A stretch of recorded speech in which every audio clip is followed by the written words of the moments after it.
So I'm going to continue reading Frankenstein.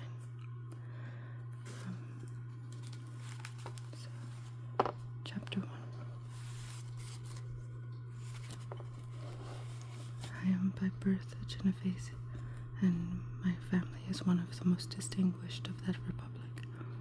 My ancestors had been for many years councillors and syndics, and my father had filled several public situations with honor and reputation.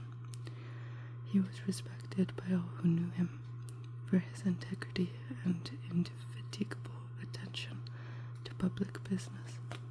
He passed his younger days perpetually occupied by the affairs of his country.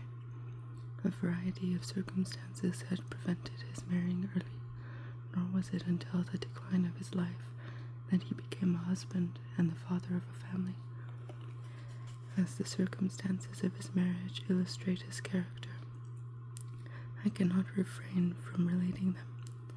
One of his most intimate friends was a merchant, who from a flourishing state fell through numerous mischances into poverty. This man, whose name was Beaufort, was of a proud and unbending disposition, and could not bear to live in poverty and oblivion in the same country where he had formerly been distinguished for his rank and magnificence. Having paid his debts, therefore, in the most honourable manner, he retreated with his daughter to the town of Lucerne, where he lived unknown and in wretchedness. My father loved Beaufort with the truest friendship, and was deeply grieved by his retreat in these unfortunate circumstances. He bitterly deplored the false pride which led his friend to a conduct so little worthy of the affection that united them. He lost no time in endeavouring to seek him out, with the hope of persuading him to begin the world again through his credit and assistance. Beaufort had taken effectual measures to conceal himself, and it was 10 months before my father discovered his abode. Overjoyed at this discovery, he hastened to the house, which was situated in a mean street near the Rus, but when he entered, misery and despair alone welcomed him. Beaufort had saved but a very small sum of money from the wreck of his fortunes, but it was sufficient to provide him with sustenance for some months, and in the meantime he hoped to procure some respectable employment in a merchant's house. The interval was consequently spent in inaction. His grief only became more deep and wrinkling when he had leisure for reflection, and at length it took so fast hold of his mind that at the end of 3 months he lay on a bed of sickness, incapable of any exertion. His daughter attended him with the greatest tenderness, but she saw with despair that their little fund was rapidly decreasing, and that there was no other prospect of support. But Caroline Beaufort possessed a mind of uncommon mould, and her courage rose to support her in her adversity.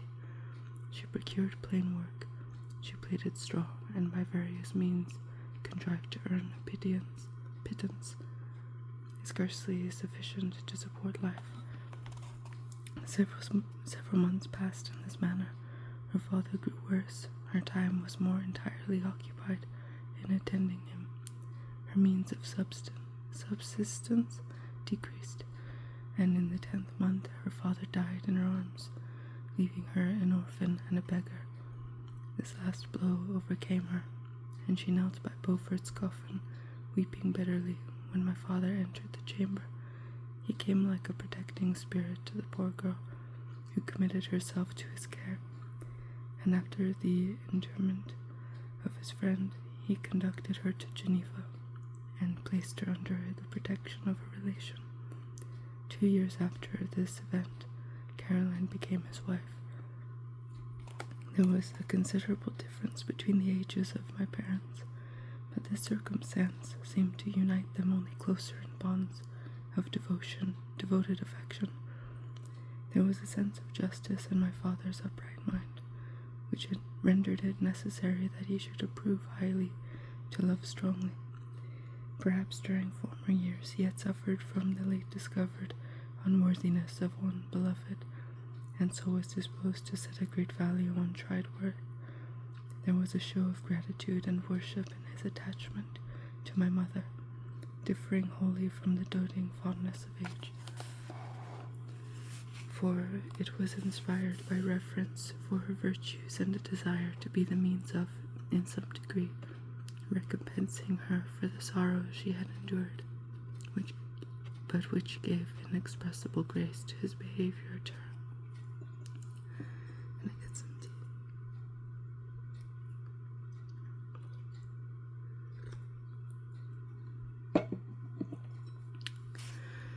Everything was made to yield to her wishes and her convenience.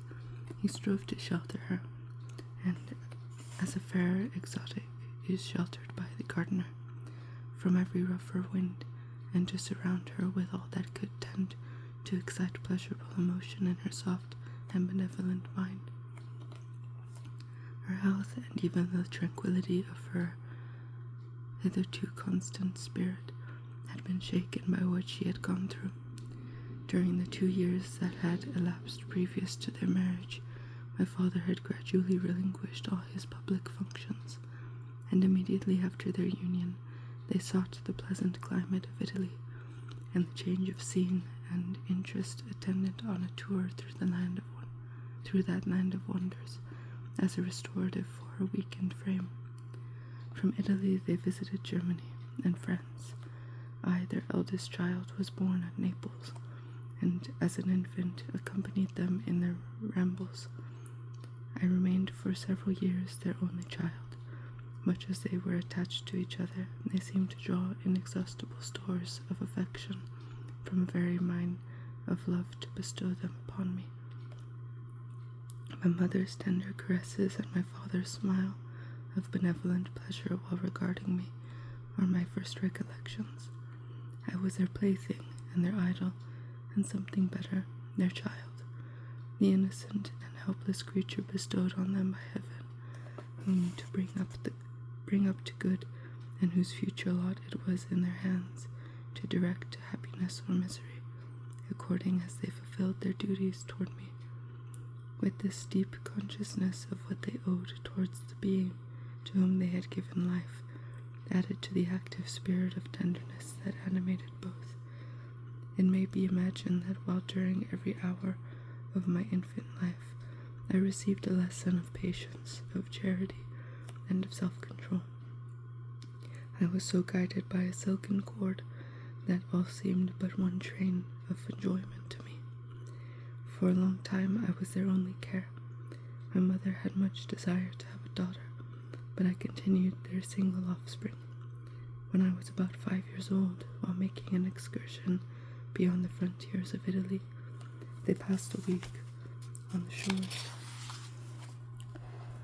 of the Lake of Como. Their benevolent disposition often made them enter the cottages of the poor. This to my mother was more than a duty, it was a necessity, a passion, remembering what she had suffered and how she had been relieved, for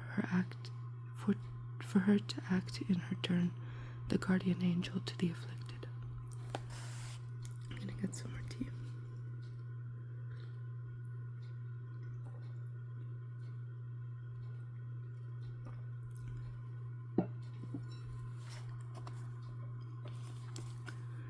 During one of their walks, a pork caught in the foldings of a veil attracted their notice as being singularly disconsolate, while the number of half-clothed children gathered about it spoke of penury in its worst shape. One day, when my father had gone by himself to Milan, my mother, accompanied by me, visited this abode. She found a peasant and his wife, hard-working, bent down by care and labor, distributing a scanty meal to 5 hungry babes. Among these, but there was one which attracted my mother far above all the rest. She appeared of a different stock. The 4 others were dark-eyed, hardy little vagrants. This child was thin and very fair. Her hair was the brightest living gold, and despite the poverty of her clothing, seemed to set a crown of distinction on her head. brow was clear and ample, her blue eyes cloudless, and her lips and the moulding of her face so expressive of sensibility and sweetness that none could behold her without looking on her as of a distinct species, a being heaven sent, and bearing a celestial stamp in all her features. The peasant woman, perceiving that my mother fixed eyes of wonder and admiration on this lovely girl, eagerly communicated her history. She was not her child, but the daughter of a Milanese nobleman. Her mother was a German, and had died on giving her birth. The infant had been placed with these good people to nurse. They were better off then. They had not been long married, and their eldest child was but just born. My father of their charge was one of those Italians, nursed in the memory of the antique glory of Italy, one among the Schiavi Ognor Frementi, who exerted himself to obtain the liberty of his country. He became the victim of its weakness.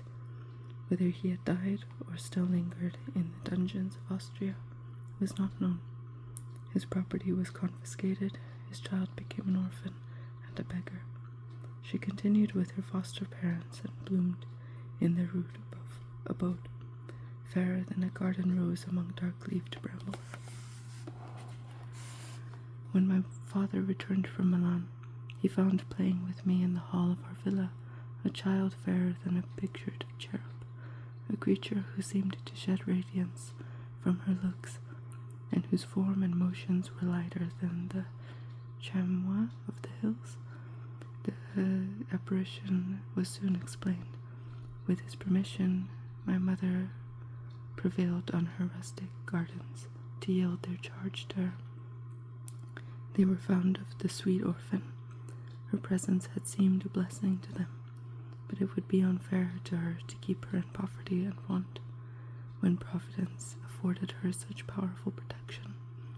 They consulted their village priest, and the result was that Elizabeth Lavenza became the inmate of my parents' house, my more than sister, the beautiful and adored companion of all my occupations and my pleasures.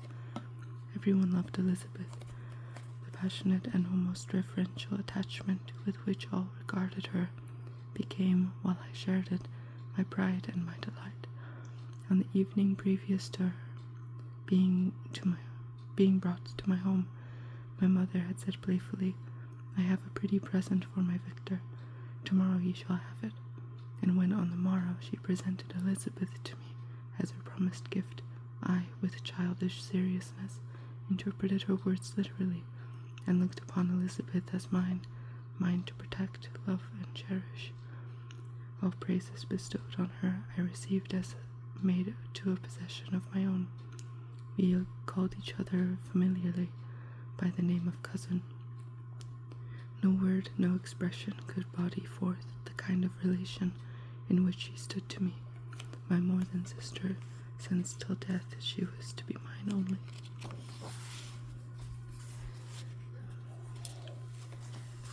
I'll continue reading in another video. So that was a little bit of Frankenstein. Hope I helped you fall asleep.